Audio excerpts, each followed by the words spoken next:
Hello, I'm Jim Potvin, and in this video I'd like to discuss the concept of the demand capacity ratio, or what we sometimes refer to as the DC ratio or the DCR.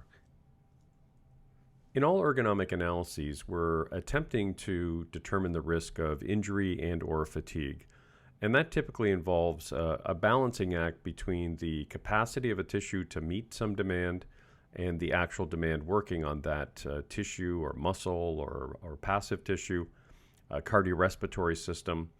And so what we are trying to do is use data from the literature to better understand what those demands might be and how they compare to the capacity. Now that might be the capacity of a 25th percentile female or a 95th percentile male. That can be set by the user, but this is typically the ratio that we look at. And if the demand is greater than the capacity, so the ratio between the demand and the capacity is greater than 1, then we have a probably unacceptable risk of injury or fatigue. And if the demand is less than the capacity, so that this risk ratio is less than 1, then we would have what we would consider to be an acceptable risk. It doesn't mean no one's going to get injured, and an unacceptable risk doesn't mean everyone's going to get injured, but this is typically the line in the sand that we set. And so some tissues or some systems will have a low capacity. They may be a small muscle, they may be a system that's fatigued, and so the demand would have to be subsequently small as well. And other systems, muscles, tissues might have a very large capacity. They may be a larger bone or larger muscle, and then they can withstand higher demands and still be acceptable. Now, when we look at, especially when we look at fatigue of tissues or muscles, we have this relationship between the load that's acceptable and the repetition. And so when we have something done, let's say once a day or very infrequently, we can have a fairly large capacity. You can see the acceptable load is quite high and the demand is quite high. And we've got this ratio right around 1. But if we increase the repetition, so we're moving away from what might be an accident or an acute injury, if we increase the repetition, then the acceptable load goes down. Now, this doesn't go down in a straight line, but we'll talk about that in a second. But now the capacity is much lower to meet that high repetition because it causes fatigue, and there's some time that's needed for recovery, and so the acceptable demands would go down quite a bit lower. And so this in ergonomics is typically what we're interested in, is repetitive strain injuries and fatigue. Now we typically have a relationship that comes down exponentially fairly quickly at first and then balances out. And this line that we draw, or this line in the sand, is typically what we call our threshold limit value, or our TLV. And so what we need to do in ergonomics is we need a way to determine the demands, the compression on the spine, the moment demands, let's say at an elbow joint, in terms of the moments of force required. And then we need to be able to evaluate what the capacity would be. So maybe how that strength changes with joint angle, or how the compression tolerance changes between males and females, or older adults and younger adults. And so we're always trying to look at this demand capacity ratio. You may have not heard it called that, but we're always saying, you know, for example, let's say you use 3,400 newtons as a compression limit based on NIOSH. You would use some software to determine the compression, and you would say, well, it's 3,500 newtons, it's greater than my limit, so I'd call that unacceptable. Or it's less than my limit, I'd call it acceptable. So we're constantly comparing our demands to capacities, and we're just formalizing that in the work software. Now, when it comes to making a decision in ergonomics, we could have a situation where it's quite obvious that the load, someone's lifting a feather, let's say, it's quite obvious that the demand is substantially less than the capacity. And there may be, we'd call that, you know, a very low risk of injury. But we can also have cases where the load is very, very high, and we know almost certainly that there's a very high risk of injury. And so we can kind of go from a white-hot risk up here down to this green, which would be, well, in works, we always consider green to be acceptable and red to be kind of more unacceptable. The problem is there's sort of a gradient here, and it's not always obvious. And so we have to determine the capacity that we're designing for. Again, 75% of females, 25% of males, whatever you decide. And then we have to have a good measure of demand. And so what we're trying to do in ergonomics is we're trying to take this gradient here, or this gray, and we're trying to turn it into a yes or no decision. And so at some point we have to say, this is our line, this is the capacity. Are we over that line or are we under it? And that's what the demand capacity ratio does for us. And so in the case where the demand is greater than the capacity, we'd be up here. We call it unacceptable. When it's less than the capacity, we're down here. We call it acceptable. And so here's data from a fictional task where we could, for example, use the 3D SSPP software to determine the compression demand. Here we've got a capacity that we use in the work software for 45-year-old females, sort of the middle of the working range. We might determine a moment demand of 10 Newton meters on the neck. We may measure that the force demand is 75 newtons, or maybe it's 22 pounds, or whatever it happens to be. And we can compare that to what the software calculates with the armed force field or with other methods to determine the capacity. We may determine that the total load in the hands for a lift is 10 kilograms or 22 pounds. And we can compare that to what the Liberty Mutual manual materials handling equations would calculate, and so forth as we go down here. And so for each of these, we can take the demand and divide it by the capacity and get a DCR, or demand capacity ratio. In this case, it's about 7% higher than the capacity, so the ratio is 1.07. And so on, we can do that for each of the tasks, or each of the measures that we have. And so the task would be considered acceptable for whatever your threshold is for the neck and for the arm strength. But let's say we include an above shoulder correction, it maybe now becomes unacceptable because the capacity goes down due to potential impingements in the shoulder. And so you can look at each of these, and now it doesn't matter whether we're measuring things in newtons or newton meters or pounds or inch pounds or kilocalories per minute. The nice thing about the DCR ratio is it puts them all on a unitless scale, where things over 1 are unacceptable and things below 1 are acceptable. One of the most unique aspects of the work software is that it doesn't just pick one posture. It looks at all the feasible postures based on the physics of the task and ranges of motion, stability, those types of things. And so where we would typically have one compression, one shoulder moment, one elbow moment for each side, instead we can have thousands of those. And so we can have a DCR ratio for each of those postures. So for example, we would have a DCR ratio for the compression at each posture, and then Works needs to deal with all of that data. So I'd like to show an example to sort of illustrate how we do that for one variable. So here are a number of postures for a simple lifting technique. So you can see the box here. It actually serves as a barrier. Here's the feet. Here's the head. We have a single mannequin, and you'll see later that this mannequin is drawn for the 25th percentile overall DCR ratio, which I'll explain later. And then we can see a whole envelope of postures, a number of different trunk angles, here's the pelvis, and we see different knee bends. The feet are split, or it's done symmetrically. And so we've got over 12,000 postures here, meaning we've got 12,000 compressions, and as I said, 12,000 for each of the other variables that we look at.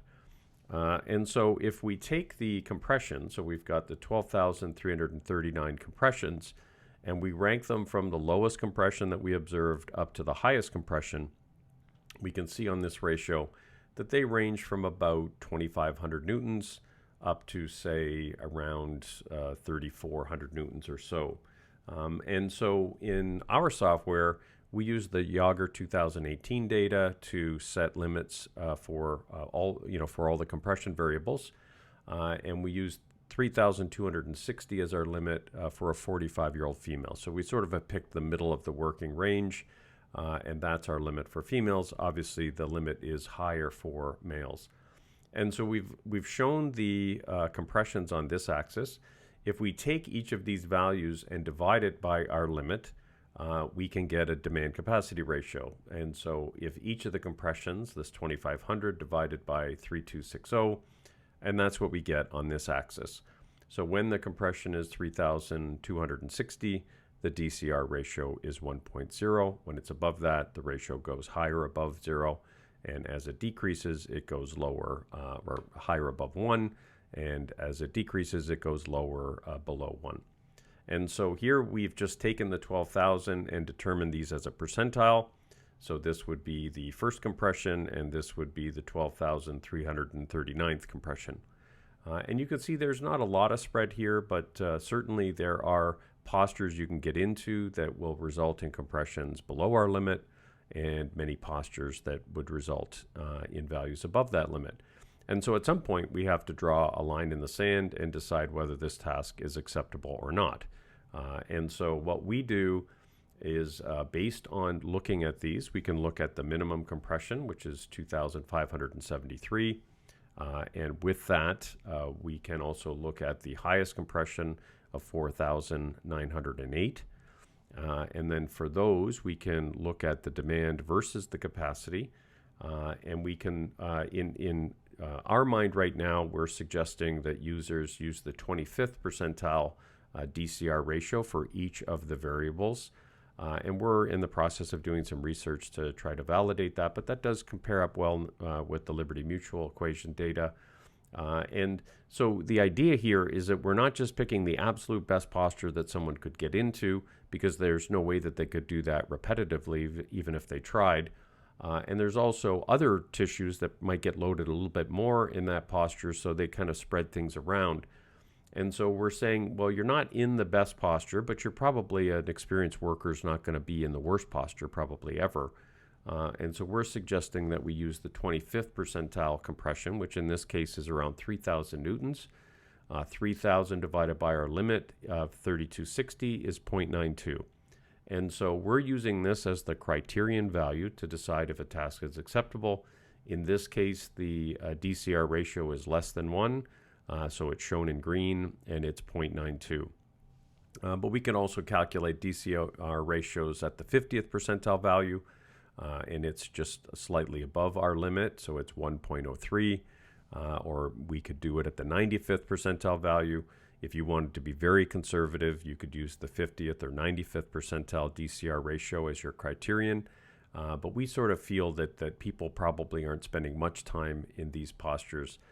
They're certainly not in the best possible posture for each variable, because that's probably not possible. But they probably would be surfing around somewhere in this part of the curve. But you can set your own limits within the software if you choose to be more conservative. So this is how we deal for every single variable: arm strength on the right side, wrist demands on the left side, neck demands, compression, metabolic cost. Each of these would be put on its own curve, and we would rank them from the lowest to the highest. There may be 1,000 postures, there may be 55,000, there may be 12 feasible postures, depending on how constrained the task is. And then we would calculate the DCR ratio based on our limit, in this case 3260 for this particular variable, and we would flag the 25th percentile value. So 25% of the values would be lower and 75% would be higher. And we would evaluate for that variable, which is compression in this example, what the DCR ratio is. And so we can plot the DCR ratios. This would be 0.79. Here you see the 0.92, the 1.03, the 1.12, and 4908 divided by 3260 is 1.23. So we've got some postures are above the limit, but our criterion posture is below the limit. And so the way we color things in the software is we would show you the posture that's closest to having a compression of 3,000 or 3,003, and there may be a couple postures that might even be quite different that are in that, but this is just sort of a representative graphic for you. And so what it does is it shows the full mannequin here with the thicker lines, and that would be the one that's very close to 3,000. And then we also show mannequins close to 10%, 20%, 30%, all the way up to the 90th percentile. So there's a total of 11 mannequins here. You'll see that some of them are in green because those are probably the 10, 20, 25th, and 30th. And then some of them, let's say once we get above about 40%, they would be in red. And so you get a quick idea of how many of the postures.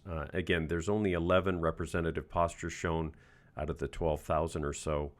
And every time you run it, it's going to randomly select a different subsample. And so this might look slightly different each time, although you should get more or less similar values each time that you run the software with the same inputs. But that's why some of the graphics are in green and some are in red, and that's based on the overall DCR ratio, which I'll describe next. But this just sort of goes through our process for flagging the DCR ratio for each of the variables, given that there are multiple postures that are assessed for each task. In the last part of this video, I just want to discuss how we take multiple risk variables and each of their demand capacity ratio curves and how we can combine them to determine a single overall DCR or demand capacity ratio. And I'm going to just use a very simple example. These aren't actual numbers, they're more conceptual idea. But let's imagine that someone is holding a load with their arm, let's say almost fully extended. And so we'd have a situation where the moment on the shoulder would be quite high, but the trunk isn't bent over. So you could reach this load in a number of different ways if you didn't move your feet. You could flex the trunk forward, which would move the shoulder quite a bit closer and reduce the moment about the shoulder. But there would be a trade-off because you would then now have more of your upper body weight contributing to the moment that needs to be counteracted by the low back muscles, and that would subsequently result in higher compressions. So there's no one perfect posture in multiple postures that would minimize, let's say, the shoulder demand and the low back demand. And that's where it gets a little bit complex when we're trying to put together DCR ratios across multiple variables. And so I'm going to graph out a demand capacity ratio. And again, these aren't actual numbers. They're just sort of, this is a sort of a schematic that I'd like to show you. But in this position, we would have a relatively high DCR ratio for the both shoulders, given that, let's say, there's an equal load in each hand, and a relatively low DCR ratio for the low back compression. Now, we also look at the hands and we look at loads in both arms. But for this example, I'm just going to look at the right arm and the lumbar compression because I think this will illustrate how we handle multiple curves. And so we see that this DCR ratio is above 1 and this one is well below 1. And if this was the only posture that was possible, then we would say, well, the weakest link here is the right arm and the DCR ratio is, let's say, 1.45 or whatever this value turns out to be. The issue, though, is that we have many other postures that might be present. And in this case, I'm just going to show 5 postures. So let's say now, in this case, the overall value would be very simple to calculate. It would be this 1.45 or so. So now let's say the person decides to bend their trunk forward a bit. This has now moved the shoulder forward so that the moment about the shoulder is going to be lower. And you see that the demand capacity ratio now is somewhere below 0.8, and the compression value is going to increase somewhat. So you see this curve's coming down and this curve is going up because we're having less distance to the shoulder, but more moment about the low back. Now, if we continue on here, the more that we flex the trunk forward, the more we reduce the demands on the right arm, and the more we increase the demands on the low back. And we'll just assume that the strengths stay relatively constant. But in each case, the right arm is the limiting factor, the right arm is the limiting factor. It's the higher of the two DCRs. It doesn't matter if this task is acceptable for compression, if it's unacceptable for the right arm. And it doesn't matter if this posture is acceptable for compression, if it's unacceptable for the right arm. And so at this point, the arm is the limiting factor. But as we continue to rotate, and I'll just go all the way here, where we've moved the shoulder quite a bit closer now than it was when the arms were almost outstretched. And what we see is that the demands on the arm have decreased almost linearly, and the demands on the low back have increased almost linearly. And the overall demand capacity ratio for each posture would be the highest of all the different body parts. So that would be the right arm here, that'd be the right arm here, be the right arm in posture 3. but in posture 4 and 5, it would be the lumbar compression force.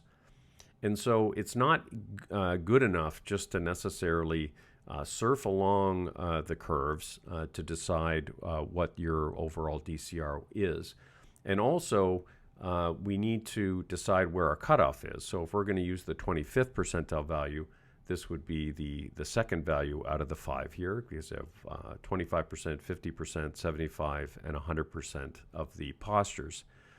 And so if I plot these out, and I'm going to rank these from the lowest to the highest, like I did on that previous curve, here we can see each of these values correspond because these gray curves kind of increase in ascending order. If I take the right arm, though, and I determine its ranking, this would be the lowest value and this would be the highest. So you get a similar curve here to what you get with the lumbar compression. The higher values for the right arm are a little bit higher than the highest values for the lumbar compression. And so now for each posture or for each variable, we can say, well, what is the 75th percentile value? What is the 50th percentile value? And so what we do then is we take the higher of the two, and in this case, we're going to set our cutoff at the 25th percentile. We take they're very similar, but this would now become the 25th percentile overall DCR, and it happens to be the right arm score. And so we don't just surf along these curves. We have to determine what they are for each posture. We then have to rank them from the lowest to the highest. And then at the 25th percentile value, which I've conveniently picked as the second posture or the second lowest posture, and we see the right arm is a little bit higher here. So if we're going to look at the overall scores and we're going to rank them from the lowest to highest, we see we have a bit of a U-shaped curve here because as we bend the trunk forward, we reduce the demands on the arm, but we increase the demands on the low back. And if we look at the scores here, we see that of the yellow boxes, the lowest overall DCR is 0.56. And if we then find the next lowest, that would be this one, and then this one, and then this one, and then this one, and the highest being 1.06. So if we rank these from the lowest to the highest, we would then get this curve. So what you notice is that even though the 25th percentile right arm and 25th percentile lumbar compression values are quite low, the 25th percentile overall value is relatively high. And the reason is because the lowest right arm score and the lowest compression score, they don't occur at the same posture. In fact, this one occurs at the first posture and this one occurs at the last posture. So the point I'm trying to make here through this illustration is that it's not as simple as just taking the lowest DCR across all of these or the 25th percentile for both and then picking the lowest of those. What you need to do is determine the overall DCR. What the software does is determines the overall DCR for each posture, it ranks them, and then does its own calculation. And this will sometimes be close to what you see here, but will often be a little bit or quite a bit higher than that. And so the lowest DCR again is 0.56, the highest is the 1.06, and the 25th percentile value has an overall DCR of 0.68. That's the second value out of 5, even though the lumbar compression value is 0.45 and the right arm is slightly higher at 0.46.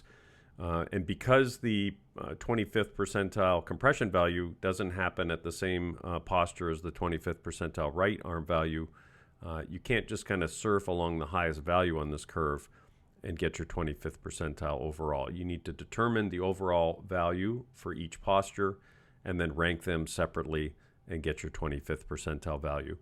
And what you see is in the report, for let's say this lifting example that had around 12,000 postures, so 0 to 100 percentile would be 12,000 postures. What we've done is we've graphed out each of the DCRs. So the thick black line would be compression, and the dotted orange line would be the right arm, and so forth with the right and left hands and the neck. And it even includes the Liberty Mutual equation value because this was a lift. So what we do is we don't necessarily just take the highest value here and create an overall curve. We have to do what we did on this previous slide, which is determine each of the overall DCRs for each of the 12,000 postures in this case, and then rank them from lowest to highest. And when you do that, what you find is when you pick off the 25th percentile value, the highest of those in this case would be the lumbar compression. You can see the black line right there at 0.93, but the overall score is a little bit higher than that at 0.96. So you're not always going to have an overall score which is just the highest of the individual body part scores. It'll always be probably at least a little bit higher, and that's just because each body part has its optimal posture at a different posture and its worst posture at a different posture. And so all that math gets done within Works, so that even though a task like lifting with 12,000 postures is much more complex than this is, it can just give you the single value. And it also gives you another variable, which is the percentage of the 12,000 postures in this case, or the total number of postures where the DCR is less than 1. So that once we get up to about 44% here, we see that the scores start to go, in this case, just slightly above 1.